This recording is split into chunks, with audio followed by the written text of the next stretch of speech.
ஆண்டவர் உயிர் தெழுந்துட்டாரா இல்லையா? உங்களை பார்த்தா ஆண்டவர் உயிர் தெழுந்த மாதிரி தெரியலையே. எத்தனை பேர் சந்தோஷமாக இருக்கீங்க? இயேசு உயிர் தெழுந்து விட்டார். ஹல்லேலூயா. அந்த உயிர் தெழுந்த வல்லமையை நாம் அனுபவிக்கும் பொழுது எத்தனையோ ஆசீர்வாதங்கள் நம்முடைய வாழ்க்கையிலே உண்டாகிறது. இன்றைக்கி காலையில் நான் கொஞ்சம் நைட்டு எனக்கு சரியாக தூக்கம் இல்லை, சீக்கிரம் தான் படுத்தேன். ஒரு 11:30க்கெலாம் படுத்துட்டோம். தூங்கிடக்கூடாதுன்னு சொல்லி ஏஞ்சி உக்காந்து பார்த்தா மணி 2, திருப்பி ஏஞ்சி உக்காந்து பார்த்தா மணி 3:30, அப்புறம் திரும்பியும் ஏஞ்சி உக்காந்து 4. அதுக்கப்புறம் பார்த்தா இது நான் சரி உட்காந்து ஸ்தோத்திரம் பண்ண ஆரம்பித்தேன். நான் ப்ரிப்பேர் பண்ண ஒரு காரியத்துக்கு மேலாக ஆண்டவர் இடைப்பட ஆரம்பித்தார். ரொம்ப சந்தோஷமாக இருந்தது. அந்த தேவன் இடைப்படுகிற அந்த நேரம் ரொம்ப ரொம்ப நல்லா, ரொம்ப ஆச்சரியமாக இருக்கும், ரொம்ப ரொம்ப மகிழ்ச்சியாக இருக்கும். அப்போ ஆண்டவர் இடைப்பட்ட பொழுது ஆண்டவர் சொன்னார், அதாவது இந்த இந்த பெண்கள் வந்து சொல்கிறாங்க, யார் எங்களுக்காக இந்த கல்லை புரட்டி போட முடியும்? ஏதாவது எடுத்து வாசிங்க.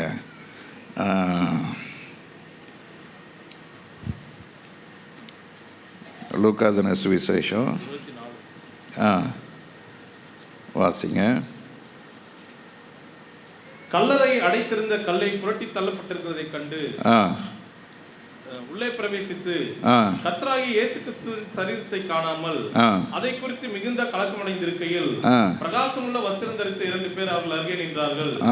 பிரகாசமுள்ள வஸ்திரம் தரித்த 2 பேர் அவர்கள் அருகே நின்றார்கள். அந்த ஸ்திரீகள் பயப்பட்டு, நீங்க வாசிக்கிறது லூக்கா 24ஆம் அதிகாரம் 4ஆம் வசனத்துல, எங்களுக்காக இந்த கல்லை 16:3 வாசிங்க. கல்லறையின் வாசலில் இருக்கிற கல்லை நமக்காக எவன் புரட்டுவான் என்று ஒருவரோடு ஒருவர் என்ன செஞ்சாங்க? ஒருவரோடு சொல்லிக் கொள்ளுகிறார்கள். இந்த கல்லை எனக்காக யார் புரட்டுவார்? Who shall roll us away the stone from the door of this sculpture? இன்னைக்கு நம்முடைய வாழ்க்கையிலே முன்னால் இருக்கிற சவால்கள், நமக்கு முன்பாக இருக்கிற காரியங்கள், நமக்கு முன்பாக இருக்கிறதான அசைன்மெண்ட்ஸ், சில நேரத்துலலாம் பார்த்தீங்கன்னா எனக்கு முன்னால் இருக்கிற இந்த தம்பியுடைய கல்யாணத்தை யோசித்து பார்த்தா எனக்கு மை காட், இது எப்படி செய்வோம்? ரொம்ப சிம்பிளாக இருக்குது. இதுதான் இது இது இது இது இது இது டெக்கரேஷன்னு, ஆடிட்டோரியமு, அது இது ரொம்ப ஈஸியாக வந்துடுது. ஆனால் யார் இது எனக்காக செய்வார்? இன்னைக்கு உங்களோட ஒவ்வொரு வாழ்க்கையிலையும் உங்களுடைய ஃப்யூச்சரை பார்க்கும் பொழுது, நான் எப்படி இதை நான் செய்வேன்? இதை எப்படி எனக்கு வரும்? எப்படி எனக்கு யார் செய்வார்? Who's there for me to do this? எனக்காக யார் செய்வார்? அருமையான தேவ ஜனமே, ஒன்னே ஒன்று நான் இந்த காலையில் சொல்ல வருகிறேன். என் வாழ்க்கையில் எத்தனையோ காரியங்கள், இது எப்படி ஆகும், இது எப்படி நடக்கும், யார் செய்வார்ன்ற ஒரு கலக்கத்தில் இருந்தது தான் மிச்சமே தவிர, அந்த நேரம் அந்த வேலை வரும் பொழுது அந்த பயந்த காரியம், நடக்க வேண்டிய காரியத்தை கர்த்தர் சுலபமாக செய்து முடித்தார். ஹல்லேலூயா. நான் படிக்கிற நாட்களிலே நான் பயந்த காரியம் உண்டு, எப்படா பாஸ் பண்ணுவேன் SSLC. உண்மையாக சொல்கிறேன், இங்கிலீஷில் மாத்திரம் 80 இருக்கும், மீது எல்லாத்தையும் பார்த்தீங்கன்னா அந்த ரெட் லைன் இல்லாமல் இருக்கும், கிட்டத்தட்ட அதில் தான் இருக்கும். அப்போ எங்கள் வாத்தியார் சொல்வார், டே தலை வீங்கின மாதிரி இருக்குதுடா, இங்கிலீஷில் மாத்திரம் 82, மீதெல்லாம் என்னடா ஆச்சு? ஒரு பயம், ஐயோ எப்படி பாஸ் பண்ணுவேனோ. அதை படிக்கிற காலத்தில் ஒரு தயக்கம். ஆனால் ஆண்டவர் கிருபையில் SSLCயை பாஸ் பண்ண ஆண்டவர் கிருபை கொடுத்தார். அடுத்தது பார்த்தீங்கன்னா அடுத்த கட்டம் காலேஜ் போய் படிக்கணும், +1 +2 படிக்கணும். முடிக்கல, படிக்கக்கூடாதுன்ட்டாங்க, வேணாம் படிக்காத, நீ வா ஒழுங்காக தொழிலை பாரு. உட்காந்து கம்பெனியில் இருக்கும்போது அழுவேன். காலையில் நான் கம்பெனிக்கு புறப்பட்டு போவேன், என் ஃப்ரெண்ட்ஸ் எல்லாம் அந்த 35, 74, 16 இந்த பஸ்லலாம் அவங்க போயிட்டுருப்பாங்க. ஓ எனக்கு கையை காட்டுவாங்க, நான் சைக்கிளில் போயிட்டுருப்பேன். அப்படியே அழுதுகிட்டே போவேன், பா என்ன ஜாலியாக போகிறாங்க, நான் கம்பெனிக்கு போகிறேன்னு, அடிமையாக இருக்கிறேன்னு. என் ஃப்ரெண்ட்ஸ் எல்லாம் ஜாலியாக இருக்கிறாங்களே, என்னப்பா சே ஏன் கடவுளே எனக்கு இப்படிப்பட்ட ஒரு வாழ்க்கை. ஏதாவது ஒன்று சொல்லிவிட்டு கம்பெனியில் இருந்து கிளம்புவேன். நான் ஒரு 4 மணிக்கு கிளம்புவேன். எங்கள் அப்பா தெரியும், டேய் தம்பி, இப்போ நீ கஷ்டப்பட்டால் அதுக்கப்புறம் நீ ஜாலியாக இருக்கலாம்டா. இப்போ நீ ஜாலியாக இருந்தீன்னா அப்புறம் காலி ஆகிடுவாடான்னு. கொஞ்ச நாள் இருடா, கொஞ்ச நாள் இருடா, கொஞ்ச நாள் இரு, இந்த கஷ்டத்தை கொஞ்சம் சகிச்சிக்கோ, கொஞ்ச நாள்டா. அந்த 3 மணி ஆச்சுன்னா மண்டை குரு குரு குரு குருன்னு சுத்தம். அப்பா வயிறு வலிக்குதுன்னுவேன். எங்கள் பெரிய அண்ணன் போய் கேட்பேன், அண்ணா நான் போகிறேன், எனக்கு ஒரு மாதிரி பண்ணுதுன்னு உடம்பு. டேய் அப்பாவுக்கு ஃபோன் பண்ணி கேளு. அப்பா ஃபோன் பண்ணி கேட்டால் அப்பா சொல்லுவார் வீட்டில், டேய் உனக்கு என்னடா ஆச்சு, நேரம் ஆஸ்பத்திரிக்கு போ போ. அப்பா வரேன், கூட வரேன், போ. ஆஸ்பத்திரிக்கு போனால் டாக்டர் சொல்லுவார், ஒன்றுமே இல்லை, நல்லா தானே இருக்குது, போ போடா, ஒழுங்கா கம்பெனிக்கு போடா. இல்லைப்பா நான் கொஞ்ச நேரம் எங்கள் ஃப்ரெண்ட்ஸை போய் பார்த்துட்டு வரேன். அதனால தான் எங்கள் அப்பா தோல் மேலே கையை போட்டு சொன்னார், டே இது கொஞ்ச நாள் இருடா, கொஞ்ச நாள் இருடா. மே மாதம் 15ஆம் தேதி கம்பெனியில் ஜாயின் பண்ணேன். ஆகஸ்ட் செப்டம்பர்லாம் பொறுப்பு வந்துடுச்சு. பொறுப்புகளை செய்ய ஆரம்பிச்சேன், நண்பர்களை மறக்க ஆரம்பித்தேன். அது ஒரு காலகட்டம். ஐயோ நான் எப்படி ஃப்ரெண்ட்ஸ் இல்லாமல் இருப்பேன், ஆண்டவர் உதவி செஞ்சார். அதுக்கப்புறம் அடுத்த கட்டம், வீட்டில் ஒரே ப்ரெஷர், கல்யாணம் பண்ணு கல்யாணம் பண்ணு கல்யாணம் பண்ணு. 22 வயசுலேயே ஆரம்பிச்சிட்டாங்க, கல்யாணம் பண்ணு கல்யாணம் பண்ணு கல்யாணம் பண்ணு கல்யாணம் பண்ணு. என்ன செய்கிறது, வேண்டாம் அப்புறம் பார்த்துக்கலாம் அப்புறம் பார்த்துக்கலாம். 24 வயசாகிடுச்சு, அப்புறம் பார்த்துக்கலாம். எங்கள் அம்மா அதனால் சிக்காய் ஆஷா ஹாஸ்பிட்டலில் அட்மிட் ஆகி படுத்து கிடக்குறாங்க. எங்கள் அம்மா ஐயோ சிக்காயிட்டுங்களா, ஓடி போய் பார்க்குறேன், என்னம்மா என்னம்மா, டேய் சீக்கிரமாக ஒரு கல்யாணத்தை பண்ணுறா, நீ பண்ணிட்டா நான் போயிடுறேன்டா சந்தோஷமா. நாங்கள் அட கேள்வி, ஓ சந்தோஷத்துக்கு நானே ஆளை கடிச்சேன், மனசில் வச்சுக்கிட்டேன். சீக்கிரம் பண்ணுறா, அம்மாவுக்கு வாக்கு பண்ணி கொடுறா. சரிம்மா. அடுத்த நாள் டிஸ்சார்ஜ் பண்ணிட்டாங்க. கேட்குறாங்க, டேய் நல்ல பொண்ணு பார்க்கலான்டா. பார்த்தாங்க, எங்கள் அம்மா தான் பார்த்தாங்க, பாஸ்ட் அம்மாவை. அம்மாட்ட கேட்டேன், என்னம்மா எனக்கு ரொம்ப பிடிச்சிருக்குதுடா. அப்போ ஓகே சொல்லிட்டு வந்துருங்கம்மா. இல்லைடா நீ பார்க்கணும். அது ஒரு காலகட்டம். கர்த்தர் அதுலேயும் உதவி செஞ்சார். எனக்கு கர்த்தர் ஒரு குறை இல்லாமல் கர்த்தர் வச்சிருக்கிறாரு. அல்லேலூயா.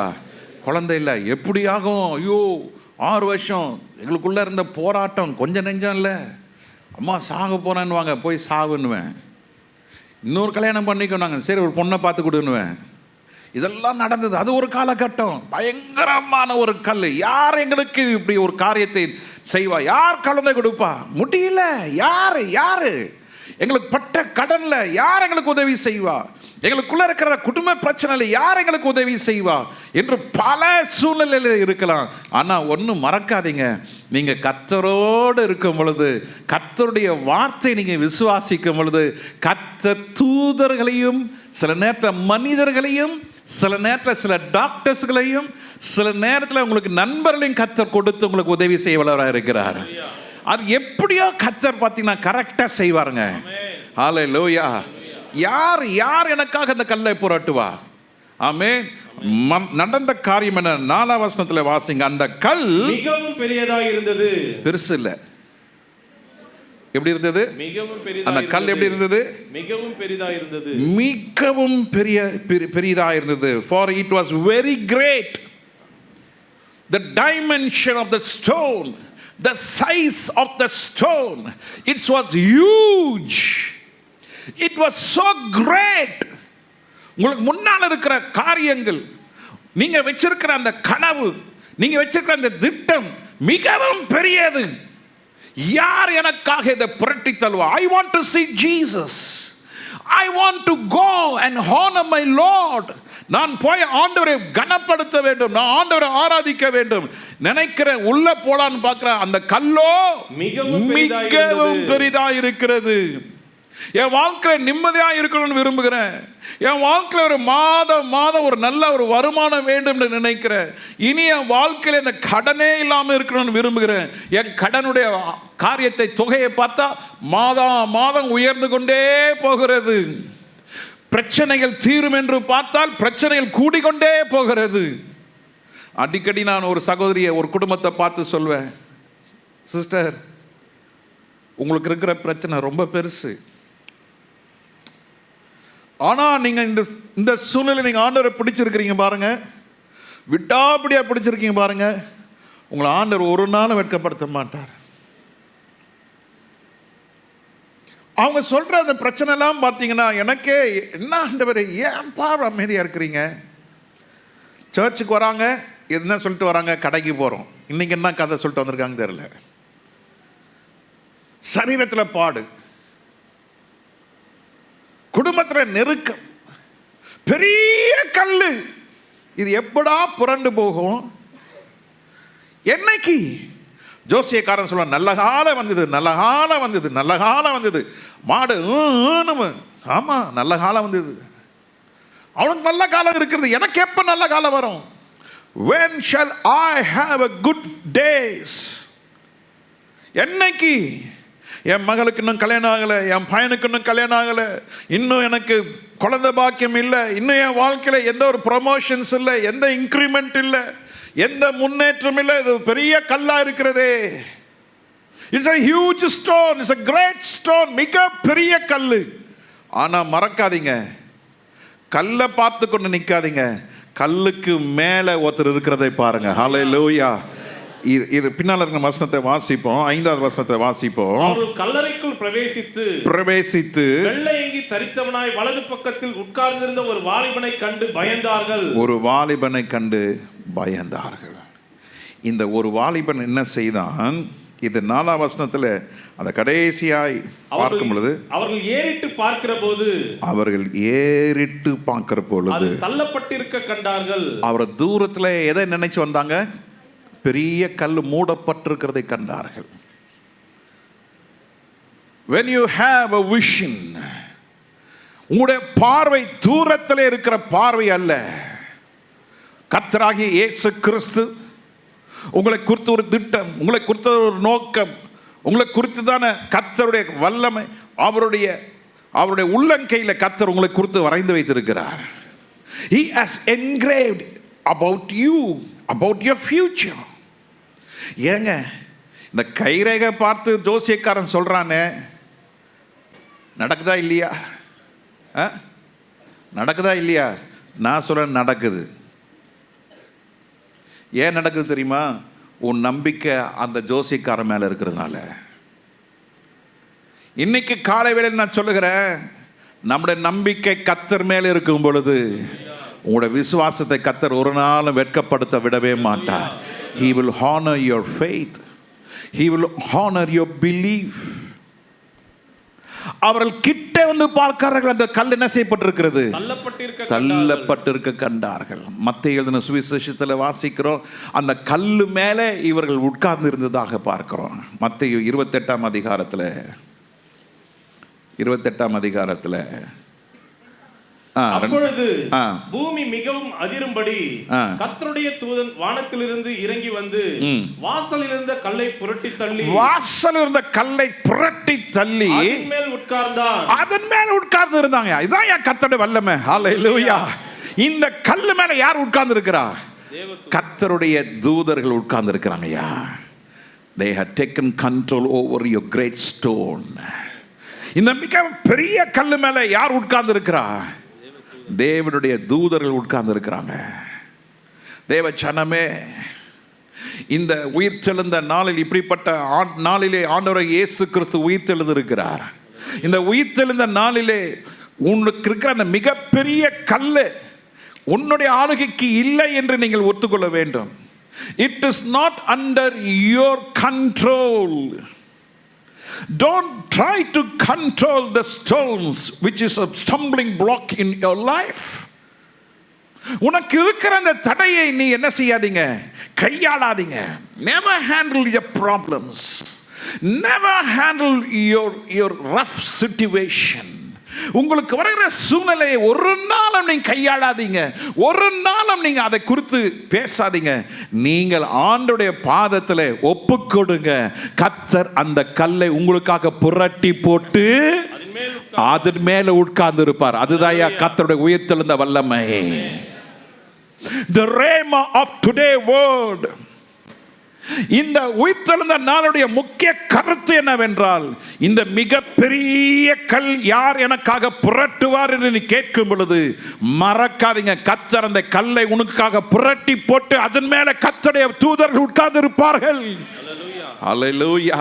எத்தனை பேர் விசுவாசிக்கிறீங்க? You are not alone. நீ தனிமையா இல்லை, நீ கைவிடப்படவில்லை. நீ இயேசுவை பார்க்க போன உங்களுக்கு, இயேசுவினுடைய சரீரத்தை பார்க்க போன அந்த ஸ்திரீகளுக்கு அவர்கள் நினைத்தார்கள், யார் எனக்காக இந்த கல்லை புரட்டுவார்கள்? நினைத்து கொண்டே போகிறார்கள். நினைத்த காரியம் நடக்கல, நினைப்பதற்கு மாறாக காரியங்கள் நடந்திருக்கிறது. அந்த கல் என்ன செய்யப்பட்டிருக்கிறது? தள்ளப்பட்டு அதன் மேலே தூதர்கள் உட்கார்ந்திருக்கிறார்கள். தேவனுடைய வல்லமை இன்றைக்கும் குறைந்து போகவில்லையா? சொல்லுங்க, தேவனுடைய வல்லமை இன்னைக்கும் என்ன செய்யவில்லை? குறைந்து போகவில்லை. ஹல்லேலூயா, ஹல்லேலூயா. சங்கீதம் 16:10 வாசிக்கும் போது, சங்கீதம் 16:10 வாசிக்கும் பொழுது, என் ஆத்துமாவை பாதாளத்தில் விடீர், என் ஆத்துமாவை பாதாளத்தில் விடீர், உம்முடைய பரிசுத்தவானை அழிவை காண ஒட்டீர். பரிசுத்தவான்களுடைய அழிவை என்ன செய்ய மாட்டீர்? காண ஒட்டீர். For thou will not leave my soul in hell, neither will thou suffer thine holy one to see corruption. ஆங்கிலத்தில் போட்டிருக்கிறது, your soul will not have corruption, your suffering will not go vain, because your soul is in the hands of God. தேவனுடைய கையிலே உன் ஆத்துமா இருக்கிறபடினாலே உன் ஆத்துமாவை கர்த்தர் நரகத்துக்கு விட மாட்டார். பிசாசுடைய தந்திரம் உன்னுடைய ஆத்துமாவை என்ன செய்யணும்? அழித்து நரகத்துக்கு கொண்டு போக வேண்டும். தேவன் திட்டத்துக்கு மாறாக இருக்க வேண்டும். இல்லை என்ற ஒரு காரியம் வரும் பொழுது நாம் சொல்லுகிறோம் அல்லவா, குழந்தை இல்லை, நான் செத்து போக போறேன், எனக்கு குழந்தை இல்லை, நீ இன்னொரு கல்யாணம் பண்ணிக்கோ, நான் போயிடுறேன் எங்கள் அம்மா வீட்டுக்கு. அதனுடைய பின் விளைவுகளை நம்ம யாருமே சிந்திக்கிறது கிடையாதுங்க. என்னைக்குமே நம்மளுடைய காரியம் என்ன தெரியுமா? we always see today, we never see tomorrow. அன்னைக்கு ஒருத்தர் எனக்கு ஃபோன் பண்ணி, பாஸ்டர் இப்படி ஒரு பெரிய பிரச்சனை ஆகி போச்சு பாஸ்டர் இந்த சபையில். என்னையா பிரச்சனை? இதெல்லாம் பாஸ்டர். நான் சொன்னேன், இதெல்லாம் பேசாதீங்க. மனுஷன்தான், மனுஷன் இருக்கிற இடத்துல குப்பை சேரும். இப்போ நீங்கள் ஏஞ்சி வெளியே போயிடுங்களேன், இந்த பிள்ளைங்க, சில பிள்ளைங்க பெருக்குவாங்க, பெருக்கும் பொழுது ஒரு முறம் ஃபுல்லாக குப்பை வருது. அது எப்படியா வருது? நீங்களை கொண்டாந்த போட்டிங்க, உங்கள் கால்லே இருக்குது, உங்கள் பேண்ட்லேயே இருக்குது, உங்கள் ட்ரெஸ்லேயே இருக்குது, உங்கள் தலைமுடியிலே இருக்குது. நம்ம கை சும்மா இருக்காது. நீங்கள் ஏஞ்சி போய் பாருங்கள், இந்த சேரில் இங்கே போட்ட பேனா ஆர்ட்லாம் இருக்குது. அது எப்படி வந்துச்சு? வரையணுமா போடுறாங்க? இல்லை, கை கால் சும்மா இருக்காது. இந்த பிரசங்கம் பண்ணுற நேரத்தில் கொஞ்சம் பேர் தான் கேட்குறீங்க, மீதெல்லாம் அப்படியே சுற்றின்னு இருக்கும். எப்போ முடிப்பார்னு தெரியலையே. உயிர்த்தெழுந்த நாள் இன்றைக்கி போய் கறி வாங்கணும், சிக்கன் வாங்கலாமா, காலையில் வடை சுடலாமா, கேசரி செய்யலாமா, என்னன்னு தெரியல. இவர் எல்லாம் சரி, இவர் கையில் இருக்குது, ஒப்பு கொடுத்துட்டோம். இவர் 10 மணிக்கு முடிச்சாருன்னா என்ன பண்ணுறது? இப்படியே யோசனை இருப்போம். சரி சரி, வேணாம் இன்றைக்கி போய் பிரியாணி கடையில் போய் சாப்பிட்டுடலாம், சரியா? இப்படியே யோசனை இருந்தீங்கன்னா நஷ்டம் யாருக்கு? யாருக்குங்க நஷ்டம்? உங்களுக்கு தான். அவனுடைய பிசாசுடைய திட்டம் என்னன்னா, உங்களுக்குள்ள வசனம் என்ன செஞ்சிடக்கூடாது, உள்ள போயிடக்கூடாது. தேவ திட்டம் என்னன்னா, அந்த பெரிய கல்லு மேலே உங்களுக்கு இருக்க தடைகள் மேலே என் தூதர்களை வைக்கணும்னு ஆண்டவர் திட்டம் வச்சிருக்கிறாரு. ஆனால் இந்த பிசாசுடைய திட்டம் உங்களுடைய ஆவியை, உங்கள் ஆத்மாவை கெடுத்து எங்கே கொண்டு வந்துடணும்? பாதாளத்துக்கு வரணும்னா உங்களை அழிச்சிடணும். உங்களை அழிச்சிட்டா, உங்க விசுவாசத்தை அழிச்சிட்டா, உங்க ரட்சிப்பை அழிச்சிட்டா, தேவனுடைய அன்பை எடுத்து போட்டுட்டா நீங்க வந்துடலாம். எங்க வந்துடலாம்? ஆத்மால பலன் இருக்காதுங்க.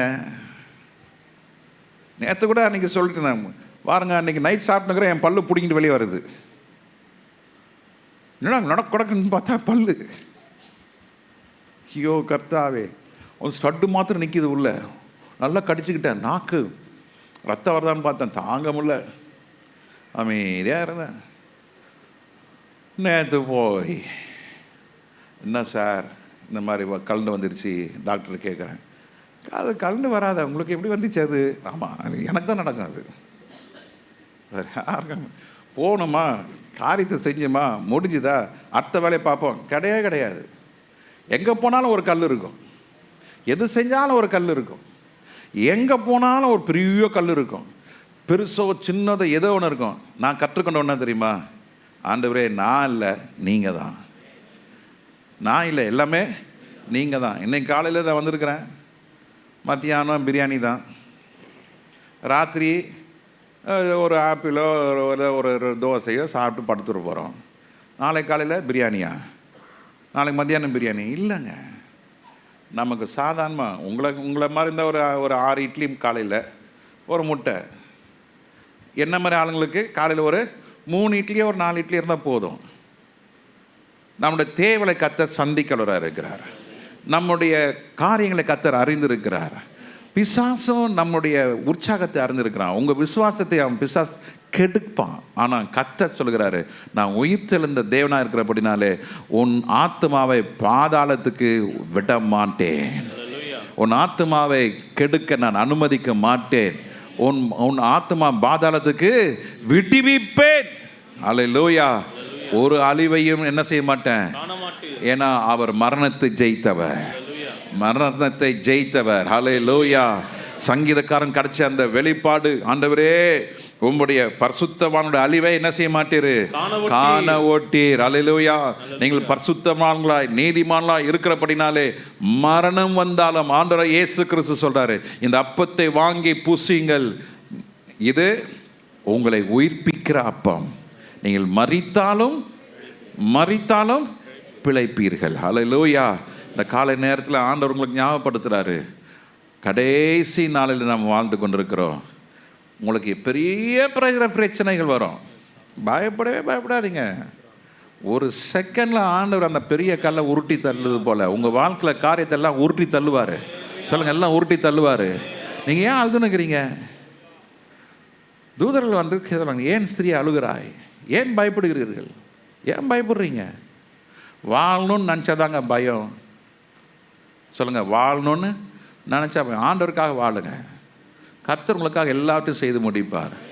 வாழ்வதும் நான் கீழே இறங்குவதும் அவர் கையில் இருக்குது, என் கையில் ஒன்றுமே இல்லை. I am nothing. ஆமே. கர்த்தர் ஒவ்வொருவரும் என்ன செய்வார், அழிவை காண ஓட்டார். அல்லேலூயா. ஏசாயா 26:19 வாசிக்கிறோம். ஏசாயா 29:19, மரித்த உம்முடையவர்கள் பிரேதமான என்னுடையவர்களோட கூட எழுந்திருப்பார்கள், பிரேதமான என்னோடு கூட எழுந்திருப்பார்கள். மரித்த உம்முடையவர்கள், the dead men shall live, together with my dead body shall they arise. ஒரு மனுஷன் கிறிஸ்துவுக்குள் வாழும் பொழுது, சொல்லுங்க, ஒரு மனுஷன் கிறிஸ்துவுக்குள் வாழ்ந்து கொண்டிருக்கும் பொழுது அவன் மரிக்கும் பொழுதும் கிறிஸ்துவுக்குள் மரிப்பான். சொல்லுங்க, ஒரு மனுஷன் ஒருவர் கிறிஸ்துவுக்குள் வாழும் பொழுது மரணம் வரும்போது அவன் கிறிஸ்துவுக்குள் என்ன செய்வான், மரிப்பான். அதுதான் ஏசாயால வாசிக்கிறோம். மரித்த உம்முடையவர்கள் பிரேதமான என்னுடையவர்களோட கூட எழுந்திருப்பார்கள், என்னோடு கூட எழுந்திருப்பார்கள். மண்ணிலே தங்கி இருக்கிறவர்களே, மண்ணிலே எங்கங்க, மண்ணுக்குள்ள. அதனால தான் நான் அடிக்கடி சொல்வேன், இந்த மரித்தவர்களை குறித்து நாம் என்ன செய்யக்கூடாது, கவலைப்படவே கூடாது. நம்ம அதை கவலைப்படும் போது ஆண்டவர் ரொம்ப துக்கப்படுவார். ரொம்ப நேசிக்கிறவங்களாம் நிறைய பேர் மறைச்சு போனாங்க. என் ஃபோனில் அந்த நம்பர்லாம் சில நேரத்தில் டெலீட் பண்ணுவேன். அவரோட பேசினது, அவரோட உட்கார்ந்து ஜெபித்தது,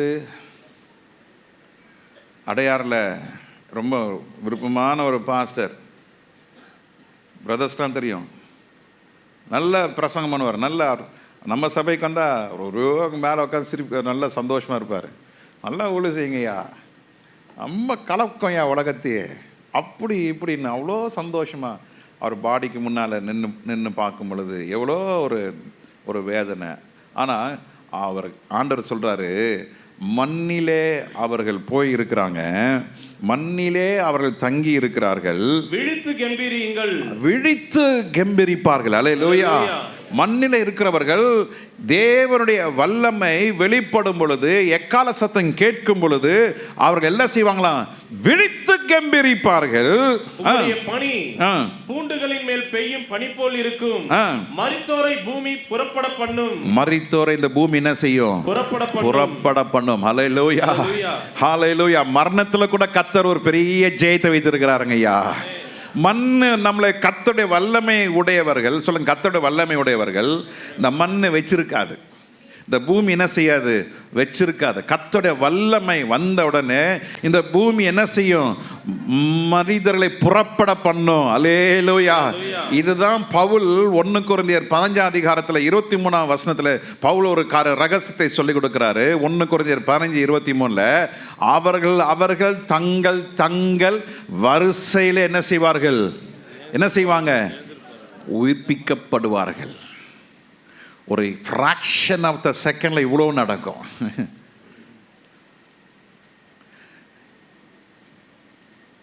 பரலோகத்தில் அநேக வாசஸ்தலங்கள் இருக்கிறது. அந்தந்த வாசஸ்தலத்துக்கு தகுந்த மாதிரி என்ன செய்யப்படுவாங்க? உயிர்ப்பிக்கப்படுவாங்க. இப்போ நீங்கள் இன்டர்நேஷ்னலில் நீங்கள் ஃப்ளை பண்ணும் பொழுது அவங்க அந்த கேட் நம்பர் 20 வைங்களேன், ஒரு கேட் நம்பர் 20, அந்த 20ல் உங்கள் ஃப்ளைட் நிற்கிது. இப்போ அந்த கேட் 20ல் என்ன செய்வாங்க? Passengers who are traveling by business class may come forward please. மறுபடியும் சொல்லுவாங்க, passengers who are traveling in the business class please come forward. Right. உடனே என்ன செய்வாங்க? இந்த ஃபஸ்ட் கிளாஸில் போகிறவங்க என்ன செய்வாங்க? அவங்க போவாங்க. அப்புறம் அடுத்தது ஒரு அனௌன்ஸ்மெண்ட் வரும், passengers who are holding ticket number, gate number இது, ticket number, seat number, from seat number 120 to seat number 100 may please come forward. பின்னால் என்ன பண்ணுவாங்க? நிரப்பிட்டு வருவாங்க. அதை பார்த்துருக்கீங்களா? ஸோ தட் ஃப்ளைட்டுக்குள்ளே என்ன இருக்காது? அந்த தள்ளு முள்ளுலாம் இருக்காது. பின்னால் இருந்து ஃபில் பண்ணிட்டே வருவாங்க. Seat number 120 to 100. Next passengers who having ticket seat number 80 to 100 may come forward. பாருங்கள், வரிசையாக என்ன செய்கிறாங்க பாருங்கள். ஒரு ஏர்லைன்ஸ்காரனுக்கு இந்த ஞானம் இருக்குதுன்னா கர்த்தர் அனந்த ஞானத்தை படைத்தவர். அல்லேலூயா. உங்களுக்கு வாசஸ்தலம் எங்கே ஆண்டவர் வைக்கணும்னு தெரியும். உங்களோட கிரியை ஆண்டவருக்கு தெரியும். உங்களுடைய கிரியை, உங்களுடைய சிந்தனை, உங்களுடைய எல்லாவற்றையும் ஆண்டவர் அறிந்திருக்கிறார். உங்களை எங்கே பிளேஸ் பண்ணணும், உங்களை எங்கே பொசிஷன் பண்ணணும், எங்கே உங்களை ஆண்டவர் வைக்கணும், எங்கே ஆண்டவர் உங்களை கொண்டு போய் வைக்கணும்னு ஆண்டவர் நல்ல ஏற்கனவே திட்டமிட்டு வைத்திருக்கிறார். ஆமே. அந்த திட்டத்துக்கு உட்பட்டவர்களை கர்த்தர் என்ன செய்வானா? வருஷப்படுத்தி எடுத்துக்கொள்வாருங்க ஐயா. அங்க தள்ளு முள்ளெல்லாம் இருக்காது. ஒரு முறை சூளைமேட்டு நுங்கம்பாக்கத்தில் ஒரு சம்பவம் நடந்தது. இலவசம் கொடுக்குறாங்க காலையில் 9 மணிக்கு. அதனால டோக்கன் வாங்கினவங்களுக்கு இந்த இலவசம் கொடுக்கப்படும் என்று சொன்னாங்க. அது ஒரு கவர்மெண்ட் ஸ்கூலில் ஏற்பாடு பண்ணியிருந்தாங்க. இந்த மக்கள் என்ன செஞ்சாங்க? நம்ம மக்கள் தான் தெரியுமே, ராத்திரியே 8 மணிக்கெலாம் போய் நின்றுட்டாங்க அந்த டோக்கன் வாங்குறதுக்கு. கூட்டம் பெருகிட்டே போகுது. ராத்திரி 2 மணிக்கெலாம் பார்த்தீங்கன்னா சில ஆயிரங்கள் வந்துட்டாங்க. காலையில் 7 மணிக்கு கேட் திறக்கிறதாக அறிவிப்பு வருகிறது. 7 மணிக்கு அந்த கேட்டை திறக்கிறாங்க. அந்த சம்பவம் இன்னும் என் கண்ணு முன்னாலே இருக்கு. திறந்த உடனே என்ன ஆச்சு? பின்னால் இருக்கிறவங்க எல்லாம் போய் மிதிச்சு, there was a stamping, human stamping. ஒருவர் மேலே ஒருவர் நசுக்கி மிதிச்சு கீழே விழுந்தவங்களாம் மேலே ஏறி, எதுக்கு? போய் டோக்கன் வாங்குறதுங்க. அன்னைக்கு கிட்டத்தட்ட ஒரு 11 பேரோ 15 பேரோ செத்து போனாங்க. இது நாங்கள் கேள்விப்பட்ட உடனே எங்கள் வீட்டு பக்கத்தில் தான் நடந்தது. அது நாங்கள் சூளைமேட்டில் சில நாட்கள் நாங்கள் தங்கியிருந்தோம். இடத்த போய் பார்த்த உடனே அகோரமாக இருந்தது. சே, அதுக்குள்ளே அந்த மெதிப்பட்டவங்க காயப்பட்டவங்க தூக்கிட்டு போயிட்டாங்க. நூற்றுக்கணக்கான செருப்பும் பையும், அந்த இடம் அப்படியே போர்க்களமாக இருந்தது. இப்போ நமக்கு தெரிஞ்ச இன்ஸ்பெக்டர் தெரிஞ்சதுனால என்னென்ன எப்படின்னா சின்னப்பா அவர் கூட்டு போய் காட்டினார், பாருங்க தம்பி, பார்க்க அப்படியே பயங்கரமாக இருந்தது. ஆனால் தேவன் உயிர்த்தெழுந்த வல்லமையுடையவர். எத்தனை கோடி மக்கள் இந்த மண்ணிலிருந்து புறப்பட்டு போகும்பொழுது ஒருவர் மேலே ஒருவர் டச் கூட ஆக முடியாதுங்க. அவர் நேர்த்தியாக கொண்டு போய் அழகாக கொண்டு போய் அவருடைய ஸ்தலத்தில் கொண்டு போய் கர்த்தரை பத்திரமா சேர்ப்பார். அவர்கள் அவர்கள் தங்கள் தங்கள் கிரியைகளின்படி அவர்கள் தங்களுடைய வரிசையின்படி என்ன செய்யப்படுவார்கள்? உயிர்ப்பிக்கப்படுவார். இதெல்லாம் ஃப்ராக்ஷன் ஆஃப் த செகண்ட் நடக்க முடிகிறது. ஏன்? கர்த்தர் உயிர்த்தெழுந்தார். உயிர்த்தெழுதலை அவர் முதற் பலனானார். ஹல்லேலூயா. The first fruit of resurrection is Jesus Christ. அவர் உயிரோடு எழுந்ததில் அது முதல் வரிசையா இருக்கிறார். ஆமென், ஆமென். அவர் உயிர்த்தெழுந்தார். நாமும் மரித்தாலும் உயிர்த்தெழ போகிறோம். அல்லது ஆண்டவருடைய வருகை நமக்கு இருக்கும் பொழுது நாம் உயிரோடு இருந்தால், முதலாவது கிறிஸ்துவுக்குள் மரித்தவர்கள் உயிரோடு எழும்புவார்கள். பின்பு உயிரோடு இருக்கிற நாம் அவரை சந்திக்க ஆகாயத்திலே நாம் எடுத்துக்கொள்ளப்பட போகிறோம். ஹல்லேலூயா. ஸ்தோத்திரம், கர்த்தருக்கு ஸ்தோத்திரம் உண்டதாக. 1 பேதுரு 3:18 வாசிப்போம். 1 பேதுரு 3:18. ஏனெனில் கிறிஸ்துவும் நம்மை தேவனிடத்தில் சேர்க்கும்படி அநீதி உள்ளவர்களுக்கு பதிலாக நீதி உள்ளவர்களாய் பாவங்கள் நிமித்தம் ஒரு தரம் பாடுபட்டார். மாம்சத்திலே அவர் கொலையுண்டார், ஆவியிலே என்ன செய்தார்? உயிர்ப்பிக்கப்பட்டார். Being put to death in flesh, but quickened by the Spirit. He died in flesh. அவர் மாம்சத்திலே மரித்தார், மாம்சத்திலே அவர் கொலையுண்டார், ஆனால் ஆவியிலே அவர் உயிர்ப்பித்தார். அதே தான் நமக்கும். We die in our human body. We will die in flesh. மரித்தா, என்ன மரிச்சா பெட்டியில் வைப்பாங்க. நான் வீட்டில் சில நேரத்தில் சொல்லுவேன், ஜோக்கு நினச்சிப்பாங்கல்ல, அது உண்மை. மரணம் என் கையில் இல்லை. நான் சொல்கிறேன் மரணன்றது, ஏன்னா என் கையில் இல்லை. சுவிட்ச் யார் கையில் இருக்குது? ஆண்டவர் கையில் இருக்குது. நான் இன்னைக்கு காலையில் கூட அதான் சொன்னேன், ஆண்டவரே நான் உங்கள்கிட்ட வரணும்னு ஆசைப்பட்றேன், ஆனால் அதை ஆண்டவர் தான் அனுமதிக்கணும். நான் சொல்கிறதுனால செத்துருவேன். சிலர் கேட்பாங்க, ஏன் பாஸ்டர் அடிக்கடி சொல்கிறீங்க அதுன்னு. I am ready, come home, come home. அந்த பாட்டு அடிக்கடி பாடுவேன் நான். Precious Lord, lead me through. அந்த பாட்டு ரொம்ப இஷ்டமாக தனியாக பாடும்போது நான் தியானித்து பாடும்பொழுது கண்ணீரோடு பாடுவேன். இப்போ நான் பாடினா என்னால் பிரசங்கம் பண்ண முடியாது, நான் அப்படியே விட்டுறேன். அக்கறையில் நான் சேர விரும்புகிறேன், ஆனால் அவர் தான் என்னை கொண்டு போனோம். ஆமே, எல்லாருக்கும் துபாய் போனோம், சிங்கப்பூர் போனோம், எல்லாருக்கும் ஆசை தானே. என்ன வேணும்? என்ன வேணும்? துட்டு வேணுங்க, துட்டு வேணும்.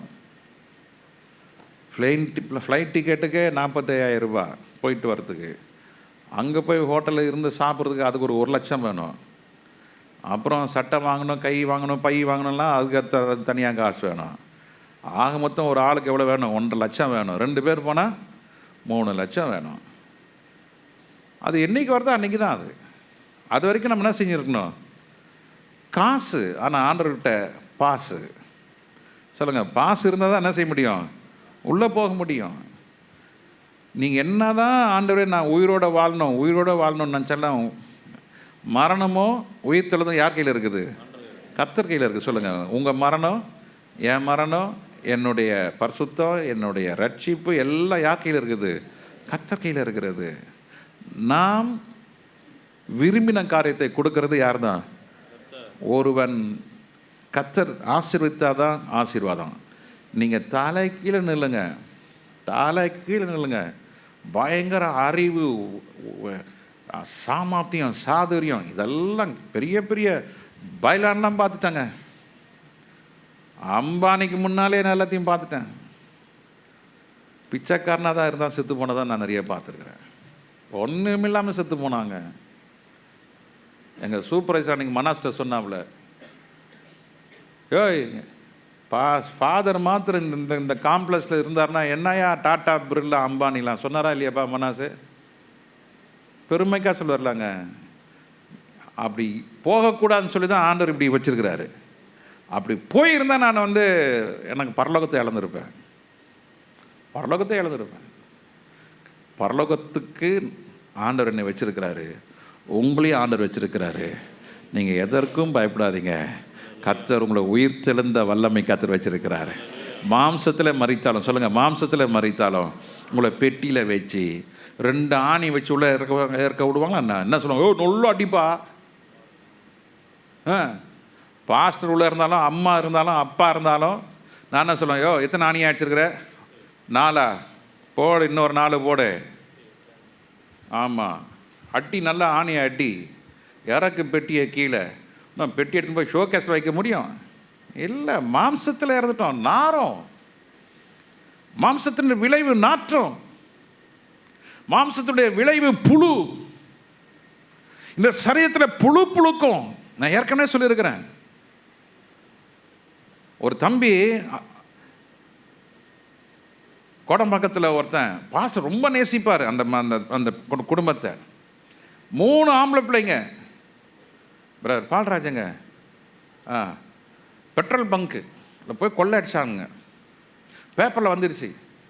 நானும் பாஸ்டர் அந்த இதை பார்க்குறோம். அடா பாவி, என்னடா இவன் ஒரு காலத்தில் பெட்ரோல் பங்க்கில் முகமுடி போய் கொள்ளை அடிச்சுன்னு இருந்தானுங்க. இவனுக்கு தான் அந்த பசங்க, சர்ச்சுக்கு வர பசங்க. பாஸ்டர் அழுதாரு. அடா பாவி, இவ்வளோ சத்தியத்தை கேட்டு வாலிப நாட்கள் இப்படி பண்ணிட்டாங்களேன்னு ஓன்னு அழுதார். நான் சொன்னேன், என்ன பாஸ்டர் பண்ணுறது?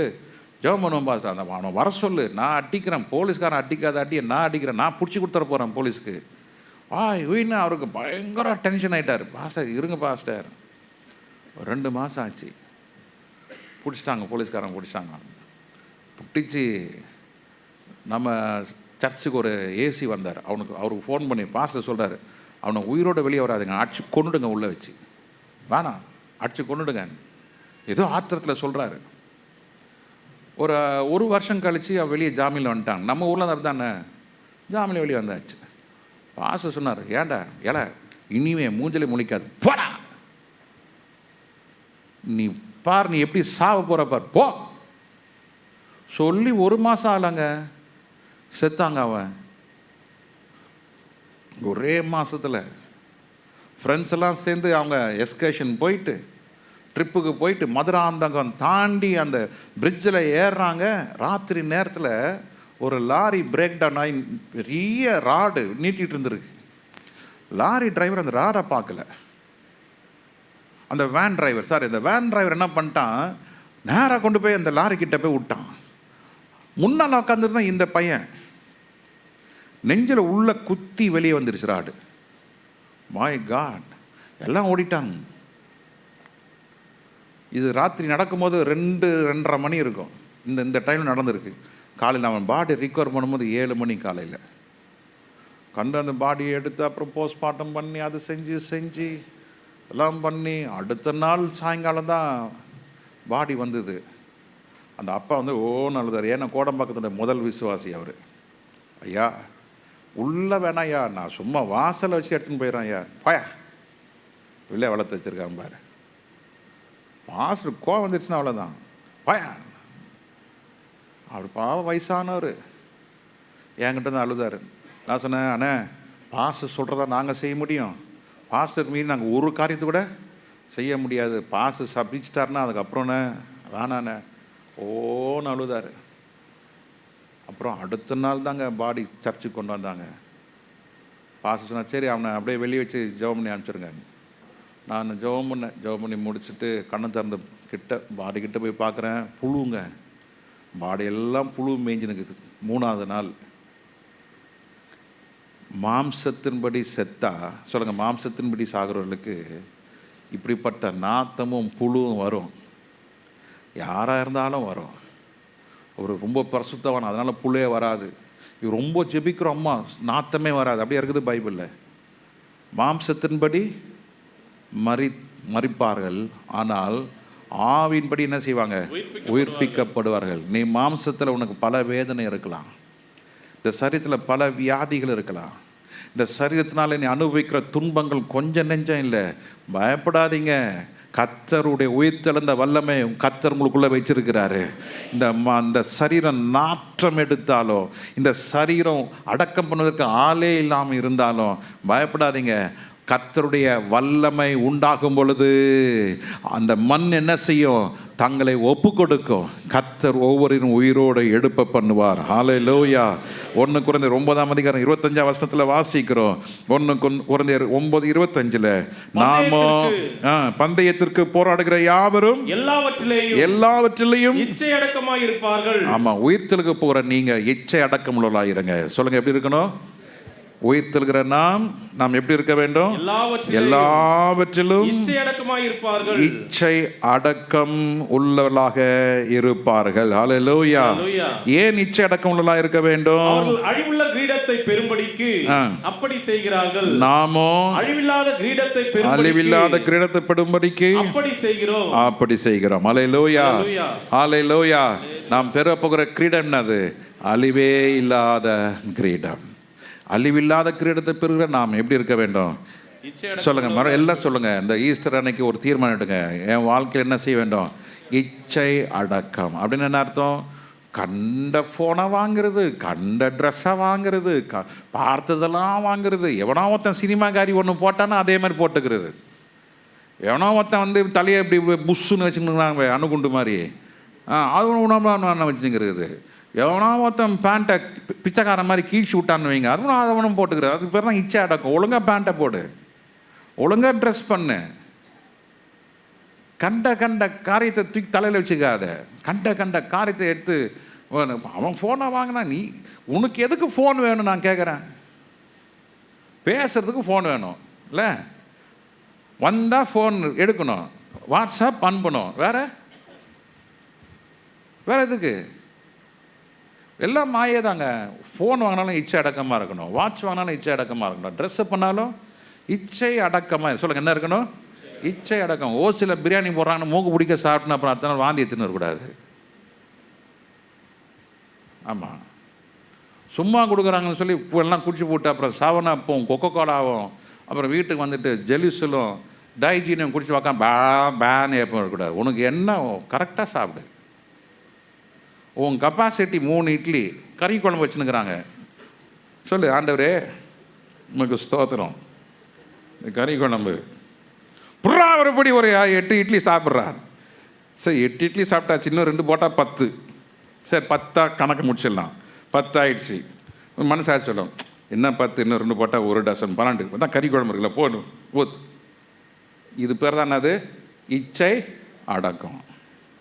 ரொம்ப நாள் ஆச்சுப்பா யாரா சாப்பிட்டு, கர்த்தருக்கு ஸ்தோத்திரம், இன்னைக்கு காத்தால் தான் ஜெபம் பண்ணேன் யாரா கறி சாப்பிடணுன்னு.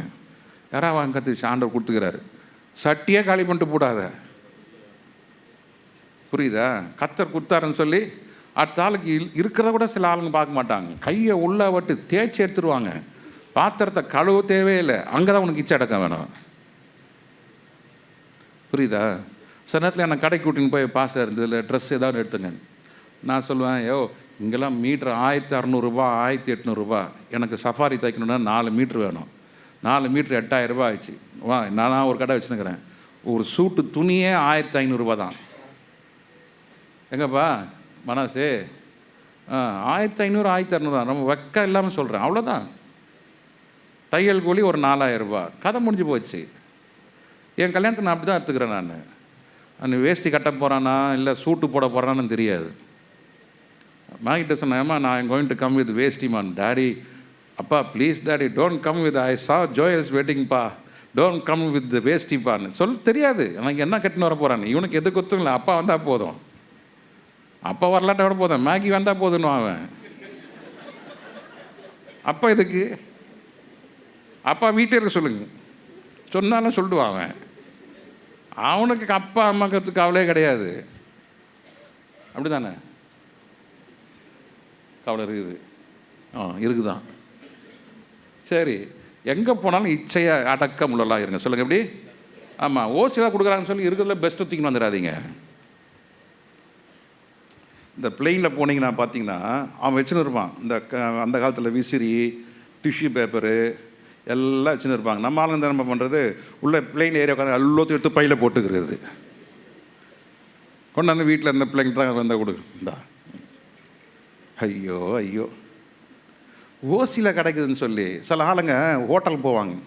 இந்த பல்லு குத்துற குச்சி, இந்த சோம்பு இம்பெல்லாம் வச்சுன்னு இருப்பான் தெரியுமா, எல்லாத்தையும் எடுத்துங்க போடுறது, பையில் போட்டுக்கிறது. அப்புறம் வீட்டில் போய் சிஸ்டர் கொஞ்சம் பல்லு குத்துற குச்சி கொடுங்கன்னா தட்டில் வச்சு ஹோட்டலில் செட்டாப்லேயே வச்சுருந்து வைப்பாங்கப்பா. அது புகாரி ஹோட்டல் இருக்கும், பிலால் ஹோட்டல் இருக்கும், எல்லாம் ஹோட்டல் பேர் அதில் இருக்கும், சரவண பவன் ஹோட்டல் இருக்கும். இது என்ன சிஸ்டர்? ஆமாம், நாங்கள் போகிறோம்ல, அவன் கொடுப்பான்ல, நாங்கள் யூஸ் பண்ண மாட்டோம் பாஸ்டர், பையில வச்சு கொண்டு வந்துடுவோம் பாஸ்டர். அது பேர் தான் இச்சை அடக்கம். ஓசியில் கொடுக்குறான்னு சொல்லி என்ன பண்ணாதீங்க, தூக்கிட்டு வந்துடாதீங்க. உங்களுக்கு என்ன வேணுமோ அதை எடுத்துங்க. புரியுதா? ஆவிக்குரியவர்கள் சத்தியம்னா இதுலேயும் கரெக்டாக இருக்கணும். ஓசியில் கொடுக்குறாங்கன்னு சொல்லி எல்லாத்தையும் கொண்டு வந்துடாதீங்க. அதாவது வறுமை கோட்டு கீழே இருக்கிறவங்க தான் மாதம் 1000 ரூபாய். இவர் ஒரு நாள் ₹1 சக்கின் புக்கடாவே டெய்லி 200 ரூபாய்க்கு வாங்கி சாப்பிட்றாள். வறுமை கோட்டில் கீழ் நாங்கள் இருக்கிறோம், எங்களுக்கு மாதம் 1000 ரூபாய் கொடு. தப்பு, வாங்காதீங்க. கர்த்தருடைய பார்வை அதுக்கு பிரியம் இல்லை. இச்சை அடக்கம் உள்ளலாயிருங்க. ஏன் என்றால் நாம் அழிவில்லாத என்ன கிரீடம், அழிவில்லாத கிரீடத்தை பெறப்போகிறோம். ஆமே. ஒரே ஒரு காரியத்தை வாசித்து நான் முடிக்க விரும்புகிறேன். 1 பேதுரு 5:4 வாசிக்கிறோம். 1 பேதுரு 5:4. அப்படி செய்தால் பிரதான மேய்ப்பர் வெளிப்படும் போது மகிமையுள்ள வாடாத கிரீடத்தை பெறுவீர்கள். நாம் இச்சை அடக்கமுள்ளவர்களாய் இருந்தால் கர்த்தர் வரும் பொழுது மகிமையுள்ள வாடாத கிரீடம், எல்லாம் சொல்லுங்க, மகிமையுள்ள வாடாத கிரீடம், வாடவே வாடாது, நித்தியமாய் உயிர்த்தெழுந்த வல்லமையிலே நாம் பங்குறும் பொழுது நாம் இச்சை அடக்கம் உள்ளலாக இருக்க வேண்டும். இச்சை அடக்கம் உள்ளலாக இருக்கும் பொழுது கர்த்தர் நமக்கு கொடுக்கிறது நமக்கு வாடாத கிரீடம், அப்புறம் மகிமை உள்ள கிரீடம். கர்த்தர் நம்மளை ஒவ்வொருவரையும் கர்த்தர் அந்த கிரீடத்துக்காக கர்த்தர் காத்து கொண்டிருக்கிறார். ஒவ்வொருவருக்கும் கர்த்தர் அந்த அழிவில்லாத கிரீடம், மகிமையான கிரீடம் நமக்கு கர்த்தர் வைத்திருக்கிறார். நாம் அதை பெற்றவர்களாக, அதை பெறத்தக்கதாக நாம் தொடர்ந்து ஓடுவோம். கர்த்தர் எல்லாரும் ஆசீர்வதிப்பாராக. எல்லாம் கண்களை மூடி ஜெபிக்கலாம். ஆண்டவரே, இந்த நல்ல காலை வேளையிலே தகப்பனே, நீர் எங்களை கர்த்தாவே உயிர்த்தெழுந்த அந்த வரிசையிலே எங்களை நீ சேர்த்துக்கொள்வீராக. எத்தனை பேர் ஒப்பு கொடுக்குறீங்க? ஆண்டவரே, உயிர்த்தெழுந்த வரிசையிலே let me be in the God ordained resurrection. ஆண்டவர் ஒவ்வொருவரையும் வரிசைப்படுத்தி வச்சிருக்கிறார். நீங்கள் எந்த வெளி தேசத்துக்கு போனாலும் அங்கே எல்லா இடத்துலையும் ஒரு வார்த்தை இருக்கும், கியூ ப்ளீஸ். வரிசையில் இருக்கும்படி அவர்கள் கேட்டுக்கொள்வார்கள். அந்த தேசத்தில் போய் பார்த்தா ரொம்ப ஆச்சரியமாக இருக்கும். எங்கே போனாலும் ஒரு கியூ நிற்கும். ஒரு ஹோட்டலில் கவுண்டர் நின்னா அங்கே ஒரு கியூ இருக்கும். ஒரு ட்ரெயின் டிக்கெட் வாங்க போனால் அங்கேயும் ஒரு கியூ. Anything you go. நம்ம ஊர் மாதிரி அண்டி பிடிச்சி தள்ளி அதெல்லாம் கிடையாதுங்க. டிசிப்ளின். அதுதான் பைபிள் சொல்லுது, அதுதான் கர்த்தருடைய வார்த்தை சொல்கிறாரு. நல் ஒழுக்கம் உள்ளவர்களாக, இச்சை அடக்கம் உள்ளவர்களாக. நீ எதை செய்தாலும் கர்த்தருக்கென்று செய்யுங்க. அதை கர்த்தருக்கென்று செய்யும் பொழுது கர்த்தர் உங்களை கைவிடவே மாட்டார். தமது பிள்ளைகளை ஆண்டவர் வைக்க போகிற ஒரு பெரிய ஆசீர்வாதம், அழிவில்லாத ஜீவ கிரீடம், அழிவில்லாத வாடாத ஜீவ கிரீடம், மகிமையின் கிரீடம். எல்லாம் கொஞ்ச நேரம் ஒப்பு கொடுத்து செப்பிங்க. ஆண்டவரே, நான் ஓடுகிற இந்த ஓட்டம், ஆண்டவரே நான் வாழ்கிற இந்த வாழ்க்கை, only one life brother, my friend, my beloved brother, my beloved sister, we are having only one life. We may die in flesh. நாம் மாம்சத்திலே மரித்தாலும் தேவனுடைய உயிர்த்தெழுந்த வல்லமை உங்களுக்குள்ளே வாசமாக இருக்கிறபடினாலே கர்த்தருடைய பந்தி எடுக்கிறது சாதாரணமானதல்ல. The Lord's table is not an ordinary one. The moment we have the bread, that's the life. The moment we have the blood, it's power. இந்த ரத்தத்தை நாம் பானம் பொழுது, ரசத்தை பானம் பண்ணும் பொழுது, அந்த ரசத்தில் தேவனுடைய வல்லமை இருக்கிறது. அந்த வல்லமை தான் உயிர்த்தெழுந்த வல்லமை. இதை நாம் பானம் பண்ணும் பொழுது என்னை நினைவு கூறும்படி இதை செய்யுங்கள் என்று ஆண்டவர் சொன்னார். ஒவ்வொரு முறையும் நாம் ஆண்டவர் நினைவு கூறும் பொழுது நமக்குள்ள இருக்கிற கரைகள், பாவங்கள், சாபங்கள் எல்லாம் நீக்க வல்லமை உள்ளதாக இருக்கிறது. இந்த காலை வேளையிலே, இந்த வாழ்க்கையிலே நாங்கள் ஆண்டவரை ஏற்றுக்கொள்ளுகிறேன், இயேசுவை ஏற்றுக்கொள்கிறேன், நானும் இயேசுவை போல உயிர்த்தெழ விரும்புகிறேன் என்று சொல்லுகிறவர்கள் உங்களோட கரத்தை உயர்த்துக்கு நான் உங்களுக்காக ஜெபிக்க விரும்புகிறேன். உயிர்த்தெழுந்த வல்லமை எனக்கு வேண்டும், இந்த உயிர்த்தெழுந்த வல்லமை எனக்குள்ளே ஆவியானவர் கொடுக்க வேண்டும் என்று சொல்லுகிறவர்கள் எல்லாம் கரலை உயர்த்துங்க. பரலோகத்துக்கு நேராக உங்கள் கரத்தை காட்டுங்க. ஆண்டவரே, உயிர்த்தெழுந்த வரிசையிலே நானும் ஆண்டவரே ஒருவனாய் இருக்க வேண்டும். உயிர்த்தெழுந்த வரிசையிலே நானும் ஆண்டவரே ஒருவனாய் இன்று ஆண்டவர் உயிர்த்தெழுந்த வல்லமை பெற்றுக்கொள்ள வேண்டும். சிலோட கை உயர்த்தப்படாத பார்க்கும் பொழுது ஆண்டவர் உங்களை எப்படி பார்க்குறா தெரியுமா? நான் உன்னை ரட்சித்திருக்கிறேன், உன்னை அபிஷேகித்திருக்கிறேன், நீ ஏன் எனக்காக உன் கையை உயர்த்தக்கூடாது? ஆண்டவர் கொடுக்கிற அந்த வல்லமை சாதாரணதல்லங்க, மகிமை உள்ள கிரீடம், மகிமை உள்ள அழிவில்லாத ஜீவ கிரீடத்தை கர்த்தர் கொடுக்க வைத்திருக்கிறார். ஆமென், ஆமென், ஆமென். அதை பெறுகிறதாக நாம் பெற்றுக்கொள்ளத்தக்கதாய் ஓட வேண்டும். எல்லாம் கரங்களை உயர்த்தி ஆண்டவருக்கு அசைத்துங்க. ஆண்டவரே, அந்த கல்லு மேலே நீங்கள் இருங்கப்பா, என் பிரச்சனைக்கு மேலே நீங்கள் உட்கார்ந்துருங்க ஆண்டவரே. கடினமாக இருக்கிற காரியங்களில் நீங்கள் உட்கார்ந்துருங்க ஆண்டவரே. யார் எனக்காக அந்த கல்லை புரட்டுவார் என்று கேட்டுக்கொண்டே உன் வாழ்க்கையை கழித்து கொண்டு இருக்காத. Come on, move forward. ஒப்புக்கொடுங்க, நீங்கள் தொடர்ந்து போங்க. அந்த கல் புரட்டப்பட்டிருப்பதை காண்பீர்கள். உங்களுக்காக காரியங்கள் எல்லாம் கர்த்தர் செய்து முடித்திருப்பார் என்ற காரியத்தை உங்களுக்கு உண்டாயிருக்கும். எத்தனை பேர் விசுவாசிக்கிறீங்க? ஹல்லேலூயா. பயப்படாதீங்க. Don't have fear. Don't have fear. The fear bringeth so many distractions in your life. கல்லு புரட்டப்பட்ட ஆயிற்று. பக்கத்திற்கு ஆளை பார்த்து சொல்லுங்க, உங்களுக்காக கல் புரட்டப்பட்ட ஆயிற்றுகிறது. It's a great stone. பெரிய கல், மிகப்பெரிய கல். சொல்லுங்க, மிகப்பெரிய கல். பக்கத்திற்கு பார்த்து சொல்லுங்க, பிரதர், உங்க மிகப்பெரிய கல் ஆண்டவர் இந்த காலை நேரத்தை புரட்டி போடுகிறார், புரட்டி போடுகிறார், புரட்டி போட்டு அதன் மேல ஆண்டவர் வீட்டு இருக்கிறார். God is reign. Amen. Hallelujah. கரங்களை தட்டி ஆண்டவர் நாமத்தை மகிமைப்படுத்துங்க. பயப்படாதீங்க. Don't go home with fear. பயத்தோட வீட்டுக்கு போகாதீங்க. வீட்டுக்குள்ள காலை வைக்கும் போது சொல்லுங்க, I am stepping into the house with the power of resurrection.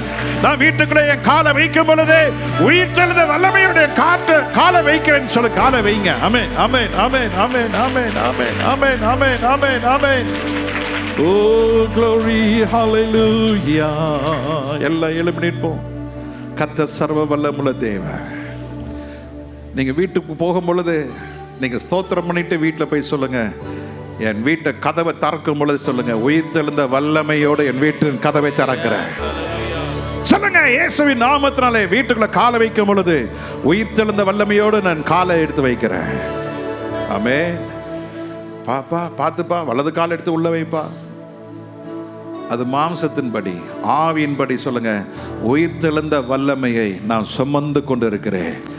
என் வீட்டுக்குள்ள உயிர்த்தெழுந்த வல்லமை உண்டாகட்டும், உயிர்த்தெழுந்த வல்லமை எனக்குள்ள உண்டாகட்டும். ஹல்லேலூயா, ஹல்லேலூயா, ஹல்லேலூயா. ஆமென், ஆமென், ஹல்லேலூயா. உயிர்த்தெழுந்த வல்லமை எனக்குள்ள வரட்டும் ஆண்டவரே. எல்லாரும் ஜெபிங்க, எல்லாரும் ஜெபிங்க. உயிர்த்தெழுந்த வல்லமை எனக்குள்ள உண்டாகட்டும். எல்லா கரங்களை உயர்த்தி ஆண்டவருக்கு நன்றி சொல்லுங்க. ஸ்தோத்திரம், ஸ்தோத்திரம், ஸ்தோத்திரம், ஸ்தோத்திரம், ஸ்தோத்திரம்.